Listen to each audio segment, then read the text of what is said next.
Persoalan harga singkong ini bukan persoalan yang sederhana. Keputusan gubernur yang sangat bermanfaat bagi petani di Provinsi Lampung. Empati kepala daerah ada secercah harapan. Sudah sangat tersenyum para petani. Assalamualaikum warahmatullahi wabarakatuh. Tabi pun berjumpa lagi teman-teman.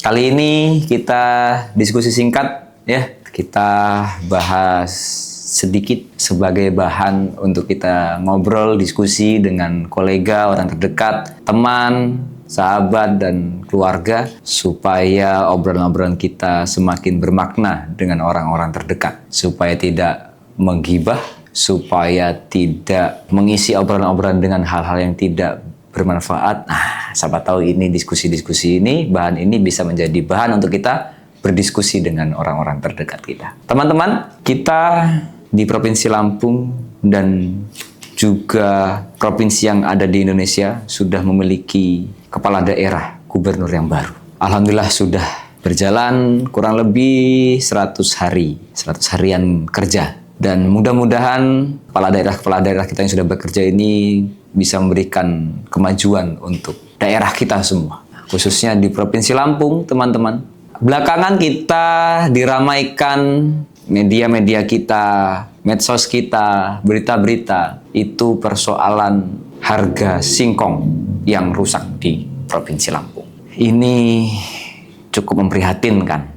Nasib petani kecil dengan harga pupuk yang sudah mahal, harga jual yang rendah.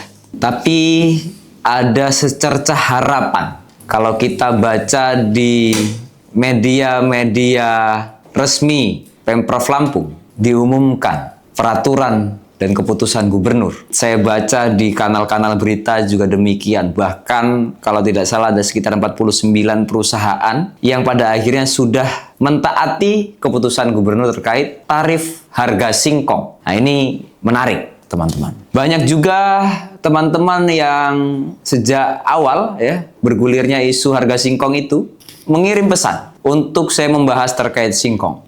Kita pelajari karena memang teman-teman saya ini nggak bisa menyampaikan sesuatu ketika kita tidak memahami secara utuh substansinya. Karena memang saya ini nggak punya kebun, ya, nggak punya lahan, jadi nggak pernah nanam singkong. Saya harus pelajari dulu soal itu. Kebetulan qadarullah, setelah saya memahami itu, muncul secercah harapan para petani di Lampung ini bisa sedikit lega dengan adanya keputusan gubernur yang sangat bermanfaat bagi petani di Provinsi Lampung.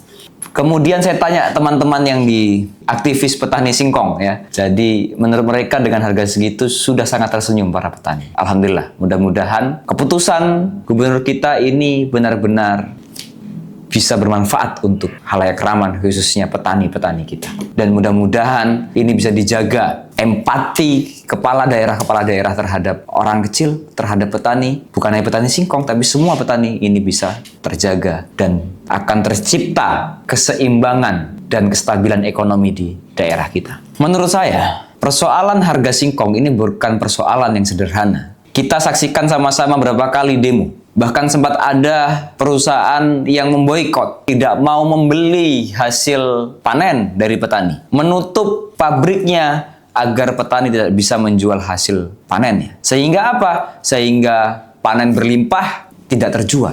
Rugi lagi petani. Ini saya bicara ini agak ngeri-ngeri sedap sebenarnya. Tapi ini kita anggap bisa menjadi bahan diskusi kita. Kita sama-sama tahu bagi orang kecil omong kosong dan kemungkinan tidak ada dan tidak mungkin bisa melawan perusahaan. Orang kecil tidak mungkin bisa melawan pengusaha. Tapi hari ini teman-teman, saya apresiasi teman-teman petani yang berani maju ke garda terdepan untuk mendesak pemerintah dan perusahaan. Untuk perusahaan mau bernegosiasi dan mau patuh terhadap keputusan pemerintah. Mudah-mudahan situasi ini tetap stabil, tetap terjaga, teman-teman. Mari sama-sama, bukan hanya persoalan singkong, tapi persoalan yang lain juga. Beras, pupuk, dan banyak lain sebagainya. Kita kawal sama-sama. Kita salurkan aspirasi dan juga harapan masyarakat, harapan petani dengan rasionalitas untuk kehidupan yang lebih baik. bahasan topik sebelumnya, kecanggihan teknologi dan kecanggihan berpikir, ini harus selaras. Kita harus menjadi subjek dalam pembangunan daerah kita, pembangunan ekonomi daerah kita, pembangunan SDM daerah kita, dan pembangunan secara global di daerah kita. Jadikan teknologi sebagai salah satu output harapan-harapan masyarakat bisa tercapai menjadi salah satu pilar pembangunan, pembantu pembangunan dengan cara yang arif, yang bijaksana. Fungsikan kecanggihan berpikir kita, samakan frekuensi kita untuk kepentingan masyarakat umum. Ini menjadi bahan diskusi untuk membuka sanubari kita menjadi bahan untuk kita mengembangkan teknologi sebagai salah satu pilar kemajuan daerah dan bangsa ini. Teknologi berpikir, teknologi yang ada hari ini. Terima kasih, saya Reza Zikri Fauzian, tuan rumah Suara Reza. Assalamualaikum warahmatullahi wabarakatuh.